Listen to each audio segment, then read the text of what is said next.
Hello നമസ്കാരം, Tara's വണ്ടർക്ക് ചെല്ലേക്ക് എല്ലാവർക്കും സ്വാഗതം. നമ്മൾക്കിന്ന് ഈ ചൂടുകാലത്ത് കഴിക്കാൻ പറ്റിയ നല്ല അടിപൊളി 2 ജ്യൂസിൻ്റെ റെസിപ്പി ആയിട്ടാണ് ഞാൻ വന്നേക്കണത്. മാംഗോ ഫ്രൂട്ടിയും മാംഗോ ജ്യൂസും തണ്ണിമത്തൻ ജ്യൂസുമാണ് ഞാൻ പ്രിപ്പയർ ചെയ്ത് വെച്ചേക്കണത്. അപ്പോൾ ഈ മാംഗോ ജ്യൂസ് നമ്മൾ കടയിൽ നിന്നൊക്കെ വാങ്ങണ മാംഗോ ഫ്രൂട്ടിയുടെ ടേസ്റ്റിലാണ് ഞാൻ ഉണ്ടാക്കണത്. അപ്പോൾ അതൊരു വെറൈറ്റി ടേസ്റ്റാണ്. അപ്പോൾ നമുക്ക് ഈ 2 ജ്യൂസും ഇപ്പോൾ ഈ ചൂടുകാലത്ത് കഴിക്കാൻ പറ്റിയ നല്ല ജ്യൂസാണ് തണ്ണിമത്തൻ ജ്യൂസ്. പിന്നെ നമുക്ക് വെള്ളത്തിൻ്റെ എല്ലാ കുറവുകളും പരിഹരിക്കാൻ പറ്റിയ നല്ലൊരു ഇൻഗ്രീഡിയൻ്റാണ്. അപ്പോൾ നമുക്ക് ഇത് രണ്ടും കട്ട് ചെയ്തെടുക്കാം. അപ്പോൾ ഈ തണ്ണിമത്തൻ ഇത്തിരി കളർ കുറവായിരുന്നു, പക്ഷെ നല്ല മധുരം ഉണ്ടായിരുന്നു. അപ്പോൾ അതിലെ കുരുവൊക്കെ പറ്റാവുന്നതൊക്കെ ഞാൻ എടുത്ത് മാറ്റിയിട്ട് കട്ട് ചെയ്ത് എടുത്ത് വെച്ചിട്ടുണ്ട്. അപ്പോൾ തണ്ണിമത്തൻ്റെയൊക്കെ ജ്യൂസ് അടിക്കണത് ഞാൻ ഇതിക്ക് മുമ്പ് ഇട്ടിട്ടുണ്ട്. അപ്പോൾ തണ്ണിമത്തൻ നമുക്ക് ചെറുനാരങ്ങയൊക്കെ പിഴിഞ്ഞിട്ടാണ് ജ്യൂസ് അടിക്കണത്. പിന്നെ ഒരു മാങ്ങയ്ക്ക് മാത്രമേ നല്ല കളറുള്ളൂ, ചുവപ്പ് കളറ്. മറ്റേതൊക്കെ ഇത്തിരി മഞ്ഞച്ച കളറാണ്, പക്ഷെ നല്ല മധുരമുള്ളതായിരുന്നു. അപ്പോൾ അതും ഞാൻ പുളി എടുത്ത് വെച്ചിട്ടുണ്ട്. പിന്നെ നമുക്ക് ഈ മാംഗോ ഫ്രൂട്ടിയാക്കി എടുക്കാൻ വേണ്ടി ഞാനിതിലേക്ക് ടാങ്ക് ചേർക്കുന്നുണ്ട്. പൈനാപ്പിളിൻ്റെ ടേസ്റ്റുള്ള ടാങ്കാണ്. ടാങ്കിൻ്റെ പൊടിയുടെ 2 ടേബിൾ സ്പൂൺ ചേർക്കുന്നുണ്ട്. അപ്പോൾ അതിന് ചെറിയൊരു പുളി ഉണ്ട് ആ ടാങ്കിന്. അപ്പോൾ അതുകൊണ്ട് ഈ മാങ്ങയിൽ കൂടി അത് ചേരുമ്പോൾ ശരിക്കും നമ്മൾ കടയിൽ നിന്നൊക്കെ വാങ്ങി പിള്ളേർക്ക് കൊടുക്കണ മാംഗോ ഫ്രൂട്ടിയുടെ ടേസ്റ്റ് വരും. അപ്പോൾ ഈ മാങ്ങ ഇട്ടിട്ട് നമ്മൾ ഈ ടാങ്കിൻ്റെ 2 ടേബിൾ സ്പൂണും കൂടി ഇട്ട് കൊടുക്കാം. പിന്നെ അതിലൊക്കെ ആവശ്യമുള്ള പഞ്ചസാരയും ഐസ് ക്യൂബ്സും ഇട്ട് കുറച്ച് വെള്ളവും കൂടി ഒഴിച്ചിട്ടാണ് ഞാൻ അടിച്ചു കൊടുക്കുന്നത്.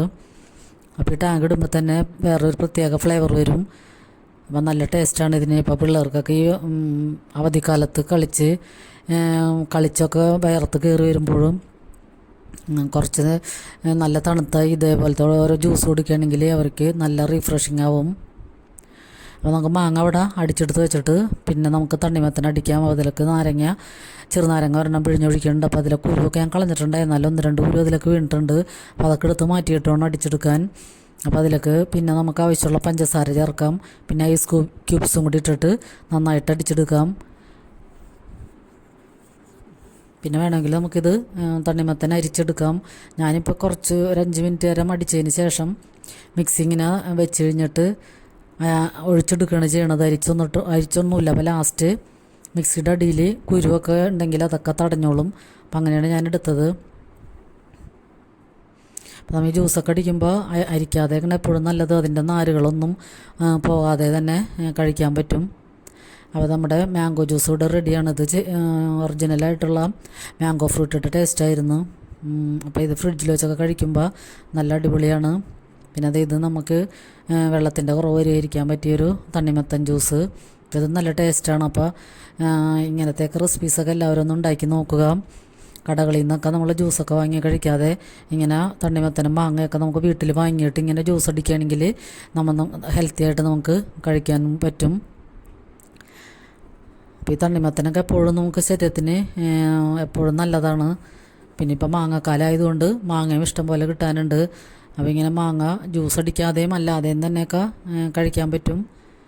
അപ്പോൾ ഇങ്ങനത്തെയൊക്കെ ഫ്രൂട്ട്സുകൾ പിള്ളേർക്ക് എപ്പോഴും ദിവസത്തിൽ 1-2 പ്രാവശ്യമെങ്കിലും കൊടുക്കാൻ എല്ലാവരും ശ്രമിക്കുക.